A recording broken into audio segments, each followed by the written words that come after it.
El fin de la Guerra Fría. Grupo Cabresteros. Presentado por Laura Valentina Gómez, Araceli Mendoza Cravo, Luis Abelardo Bigot. El fin de la Guerra Fría, 1989. Hacia los años 80, el panorama de relaciones internacionales se transformó con el declive de la economía mundial y se incrementaron las tensiones entre los Estados Unidos y la Unión Soviética.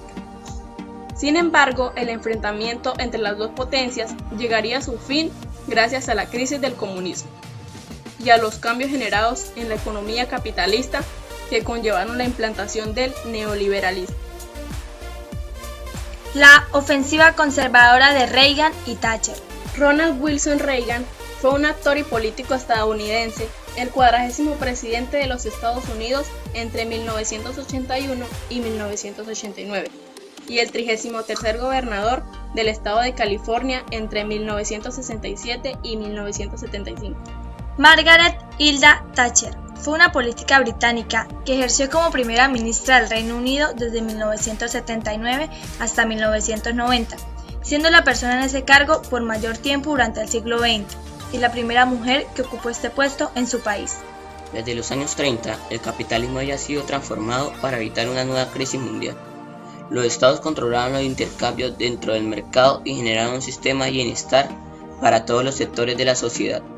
A comienzos de los años 70, sin embargo, tuvo lugar una nueva crisis económica, que junto a las transformaciones sociales de los 70, deterioró la relación entre el Estado liberal y la sociedad.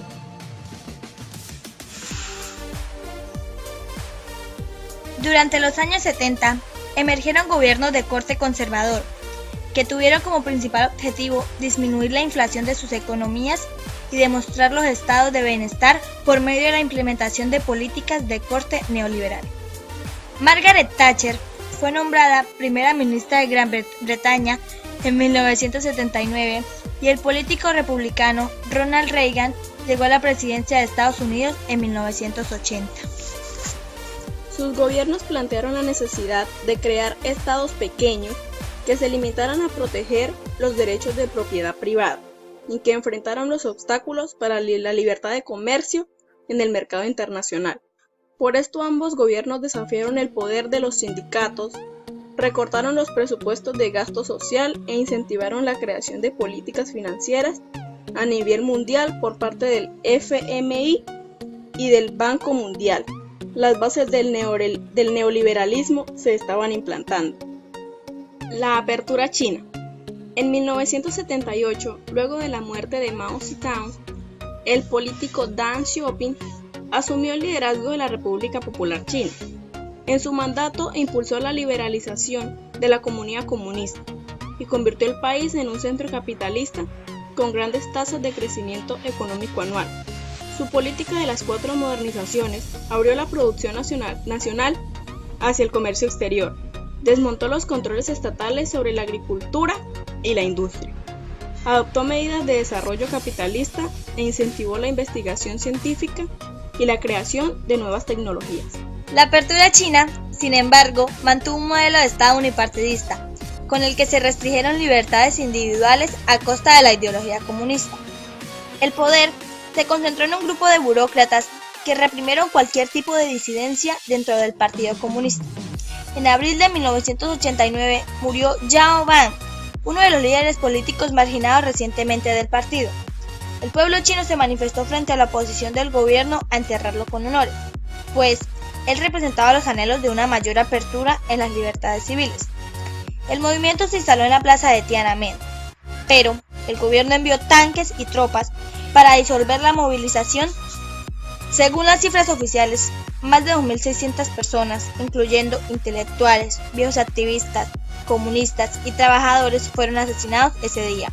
A continuación le mostraremos un video sobre la apertura china.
La crisis del comunismo.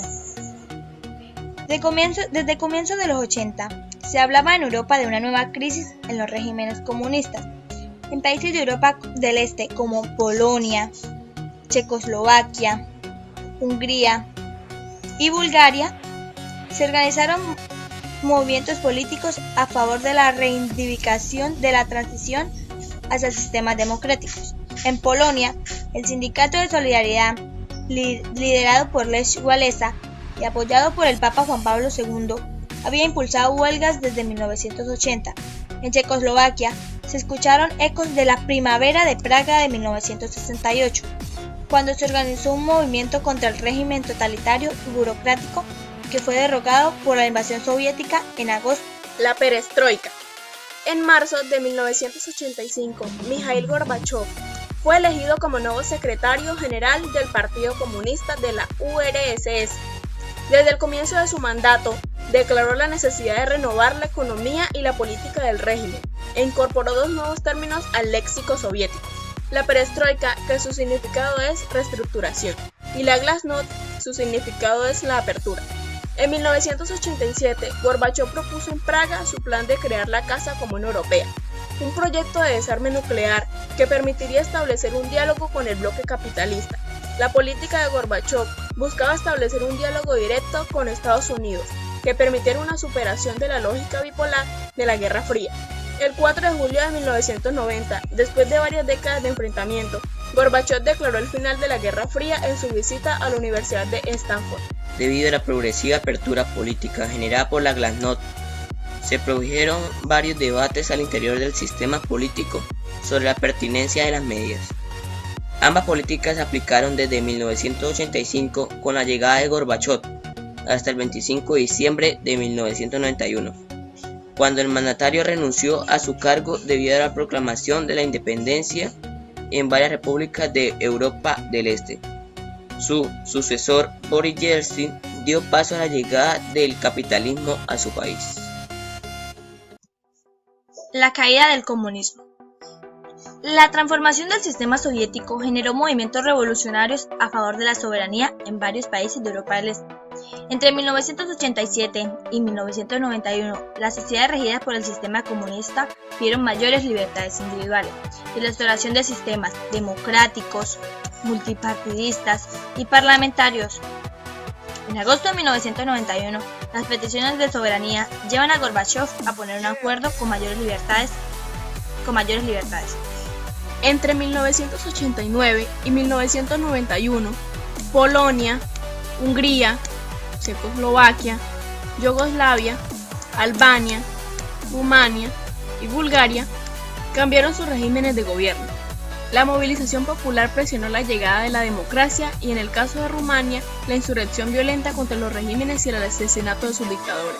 Ante las revueltas en las repúblicas del este y las manifestaciones de protesta al interior del régimen, Erich Honecker, jefe de Estado de la RDA, decreta la apertura de fronteras el 9 de noviembre de 1989. Miles de alemanes orientales se dirigieron al muro de Berlín y comenzaron a derribarlo.